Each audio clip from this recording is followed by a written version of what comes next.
오늘 막 들어온 경제 뉴스를 따끈따끈하게 전해드리는 가짜분 경제 시간입니다. 한국경제TV의 신인규 기자, 머니투데이 방송의 김주영 기자 두 분과 함께합니다. 어서 오세요. 안녕하세요. 예, 오늘 첫 소식은 우리 신인규 기자님이네요. 중국의 전인대 들고 오셨어요. 일단 전인대 뭔지 아시는 분들도 많으시겠습니다만 한번 그래도 설명해 주세요. 중국의 이 전국 인민대표회의, 그래서 줄여서 전인대라고 하는 건데 네. 중국의 연례 정치 경제 행사 가운데 가장 큰 건입니다. 전날 시작하는 정치 행사 정엽과 함께 묶어서 양회라고도 하는데 네.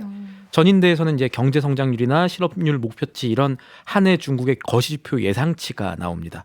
이게 마치 이제 시험을 앞두고 몇 점 맞을 건지 예상치 미리 좀 얘기하는 예. 그런 것과 비슷해 보이기도 하는데, 목표치가 얼마나 높은지 아니면 얼마나 낮은지에 따라서 중국 경제 상황이나 내부의 정치적 움직임까지 다른 나라들이 미루어서 짐작을 할 수가 있습니다. 네, 중국은 특히 국가 주도의 경제 체제를 가지고 있기 때문에 한 해 경제 성적표에 자신들의 예상치를 던지는 게 굉장히 중요한 의미가 네. 있을 텐데요. 이게 우리나라에겐 또 어떤 의미가 있을까요? 일단 중국이 세계 경제 전체에서 차지하는 영향력이 크죠. 이 예. 명목 GDP 기준으로 전 세계 한 5분의 1 정도 현재 차지하고 있으니까, 특히 이제 우리나라 입장에서 왜 중국 전인데 뭐 경제 성장률을 봐야 되느냐? 네. 우리 입장에서는 특히 외국인들이 우리나라에 투자하려고 할 때 이 중국이라는 변수를 상당히 신경을 쓰거든요. 예. 중국도 우리나라도 아시아의 신흥국으로 분류가 되고요. 예. 우리나라 수출 비중이 아직 조금씩 줄고는 있지만 우리나라가 여전히 수출을 제일 많이 하는 나라가 중국이기도 합니다. 그렇죠. 예. 그러다 보니까 우리나라의 원화와 중국의 위안화의 흐름이 비슷해지는, 또 양국의 증시 흐름도 비슷해지는 동조화 현상이라고 하는 게 최근에 나타나고 있는데, 그런 의미에서 중국 경제가 생각보다 괜찮다라는 풀이가 계속 나온다면 해외에서 아시아 신흥국 시장에 관심을 더 갖고 한국에 대한 평가나 투자 심리도 상대적으로 더 나아질 수가 있는 거죠. 네, 그렇군요. 어찌 보면 중국의 경제 성장률 목표치가 높다라는 것은 중국을 바탕으로 장사 잘하는 한국 시장도 관심의 대상의 범주에 들어간다. 이렇게 맞습니다. 해석해도 되는 거네요. 그러면 이번에 중국이 내놓는 목표치는 어떻습니까? 가장 먼저 눈에 들어오는 거는 중국의 GDP, 경제 성장률 전망치가 어떻게 나왔냐는 예. 건데, 올해 5% 안팎의 성장이 가능하다고 전망을 했습니다. 이거는 지난해 제시한 거랑 목표치가 같은데 시장 예상이랑 비교를 해야 되는데 그거보다는 조금 높은 편이라고 볼 수 있을 것 같긴 합니다. 기관 따라서 4%를 제시했던 데도 있었거든요. 일단 이 5% 안팎이라는 숫자가 갖는 의미를 좀 보면요. 예. 이 지난해랑 같은 수준이라고 얘기를 드렸는데, 그래도 가만히 보면 지난해의 5% 안팎이라는 숫자와 올해의 5% 안팎, 이 무게감이 좀 다릅니다. 그래요. 지난해 중국 성장률은 그래도 코로나 봉쇄를 풀어 나가는 그 기조 효과가 있었을 건데 2022년이 안 좋아서 2023년에 그나마 5% 했지, 예. 이런 효과가 있었을 텐데 올해는 그런 기저 효과도 없을 것이기 때문입니다. 그러면 올해 중국 경제가 예상보다 빠르게 성장한다. 이렇게 풀이해도 되는 겁니까? 중국 정부는 그런 뉘앙스를 낸 건데 가만히 살펴보면 아쉽게도 시장에서 평가가 그렇지만은 않아 보입니다. 오늘 홍콩 항생 지수가 2.6% 넘게 하락을 했거든요. 또 증시 움직임 말고도 해외 기관 평가들을 봤을 때 오늘 내놓은 중국 정부의 자체 전망을 그렇게 또 긍정적으로 해석한 것 같지는 않습니다. 예. 이유가 있는데, 경제 성장하려면 정부도 돈을 좀 써야 하잖아요. 그렇겠죠. 이번에 전인대에서 나온 다른 세부 계획들 보면요, 중국의 재정 지출 증가 목표치가 4%입니다. 예. 1년 전에는 지출 증가율이 5.6%였거든요. 지난해 나온 숫자랑 이번에 나온 숫자들 간의 맥락을 좀 살펴보면은, 이거는 정부가 빚이 좀 늘고 있는 상황에서, 재정 적자 늘어나는 상황에서 지출 증가 속도 최대한 줄여보겠다는 나름 높게 잡은 경제 성장률 목표치랑 이 재정 지출 증가 속도 목표치 보면 사맞지 아니한 점들이 지금 노출되고 있는 겁니다. 예. 어찌 보면 큰 틀에서 보면 이런 거네요. 중국은 돈을 예전보다 덜 쓰거나 천천히 쓰겠다. 이렇게 얘기하면서 지난해만큼 경제 성장률을 달성하겠다는 목표치를 제시한 거니까 그것 때문에 시장에서 의구심을 갖는다. 이렇게 생각해도 되는 거네요. 그렇습니다. IMF가요, 지난 1월에 올해 중국의 실질 GDP 전망치를 좀 높여 잡았습니다. 당시 0.4%포인트 정도 꽤 높여 잡았는데 네. 그때 논리가 있었습니다. 중국이 앞으로 지출 많이 할 것이고 경기 부양책을 더 많이 쓸 것이고, 그러면 경제 성장률이 좀 높아지는 효과를 보지 않겠느냐라는 것이었는데, 그러면 IMF 전망대로 대규모 경기 부양책을 중국 정부가 미리 생각을 하고 있었다면 네.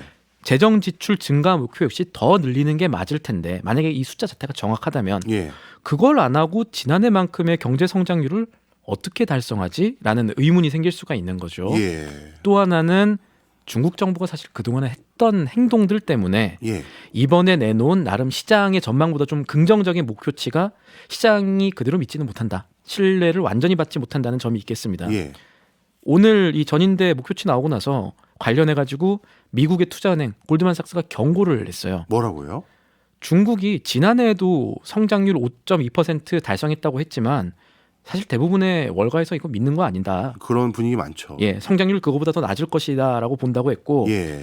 이게 왜냐하면 한동안에 중국 정부가 실업률 지표 공개하진 않은 점이나 이번에 전인대 끝날 무렵에 원래는 리창 총리 기자회견 있을 거라고 했다가 이번에 취소했거든요. 예. 그러니까 언론을 막고 우리 얘기만 하겠다, 정부 얘기만 하겠다 이런 점들이 결국 이 월가라든가 해외에서는 중국 정책적인 불확실성이 좀 커지고 있는 것 아니냐라고 진단을 했습니다. 그래서 앞으로 이런 것들 보면은 중국 경제가 정부 말 다르게 실제로는 좀 계속해서 둔화할 가능성이 있어 보이고 그러면 중국에 투자할 때는 아니라고 본다는 겁니다. 네.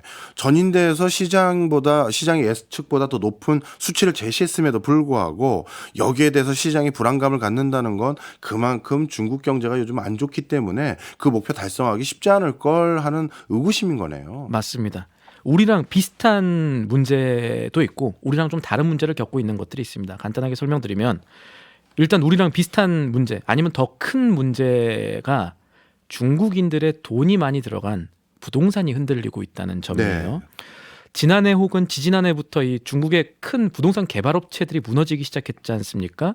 헝다그룹이라고 에버그란데도 그렇고 이 민영 기업 기준으로 부동산 개발 1위 업체가 비구이 위한 이 컨트리가든이라고 하는데 여기도 이제 홍콩 법원에서 청산 청구 접수해가지고 5월 달이면은 심리 들어갑니다. 네. 그렇게 부동산이 흔들리다 보니까 2022년 중순부터 그러니까 지지난해부터 어떤 일들이 중국에서 벌어졌냐면 중국인들이 살고 있는 주택 가격이 계속해서 빠지기 시작했습니다. 예. 최근 데이터 보면은 주택 가격 지수 보면은 최근에 1년 반 정도 되는 시간 동안 중국의 주택 가격 부문에서 플러스가 나온 적이 없어요. 전부 마이너스 나왔고 한 번만 0.0% 그러니까 안 오른 적 한 번이었습니다. 네. 이게 어떤 연쇄 효과를 가져올 것으로 전문가들이 우려하냐면 소비 감소입니다. 소비가 예. 줄면 경제 성장 당연히 잘 안 되겠죠. 네. 집값 오랫동안 떨어지면 당연히 소비도 위축될 수밖에 없겠죠. 그런데 지금 중국 경제가 그런 조짐이 조금씩 보인다 이 얘기인 거잖아요. 맞습니다. 이게 중국 인구가 지금 14억 정도 된다고 하잖아요. 예. 이 가운데 중산층은 한 4억 명 정도 되는 것으로 추산을 하고 있습니다. 세계에서. 이런 중산층들이 보통 뭘 하냐면 뭐 큰 돈 모아가지고 우리나라랑 비슷합니다. 대출 껴가지고 집 사잖아요. 네. 근데 그런 사람들의 집값이 떨어지면 이 소비를 원래 담당해야 한 중산층 등의 소비 심리가 되게 떨어질 수 있다는 거예요. 예. 그러니까 순 자산이 줄어들었다고 느끼면 예금 지출 같은 거 잘 안 하겠다라는 의미가 되겠죠. 스위스 UBS가 이런 분석을 하면서 중국의 올해 소매 판매 증가율이 1년 전보다 좀 떨어질 수 있다고 봤습니다. 1%포인트 정도 떨어질 수 있다고 봤는데 아직 중국의 올해 소매 판매 데이터가 나온 게 제대로 없어서 이 논리가 맞는지 안 맞는지 바로 검증할 수는 없겠지만 간접적으로 확인할 수 있는 데이터가 있어요. 네. 최근 몇 달 동안 중국 물가에서 보이는 디플레이션이에요. 디플레이션이라고 하면 물가가 이제 떨어지는 현상을 말하는 거죠. 결국 소비 잘 안 되는. 그렇죠. 그게 예전에 제가 이 한나라의 물가 관리가 이 손톱 깎는 거랑 비슷하다고 한번 말씀드린 적이 있을 기억납니다. 거예요. 성경에서. 그러니까 너무 길어도 보기 흉하지만, 그러니까 인플레이션도 좋지 않지만 너무 바짝 깎아도 피나고 아프잖아요. 네. 그래서 중국의 소비자 물가가 4개월 연속 전년 대비 하락 중인데 이런 점들도 중국의 경제를 짐작하는 데 조금 안 좋은 요소다라고 볼 수가 있겠습니다. 네. 마지막으로 질문 하나 드릴게요. 오늘은 중국의 경제 성장률 예상치와 소비 부진 이런 것들을 주로 말씀 주셨는데 좀 전에 우리 중국의 그 정부 예산이 네. 당초보다 적게 책정됐다 이런 얘기 주셨잖아요. 국방비는 어떻게 됐습니까? 요게 조금 걱정되는데 예. 국방비 지출 속도가 안 줄었어요. 국방 예산 증가율이 중국이 올해 7.2%입니다. 지난해랑 증가율 자체가 같지만 아까 정부 지출 속도 줄이고 있는 상황에서 네네. 요 그대로고 사실 2021년부터 살펴보면 중국의 국방비 비율은 계속 늘어나고 있어요. 국방비가 우리나라 돈으로 처음으로 300조 원 넘겼습니다. 올해.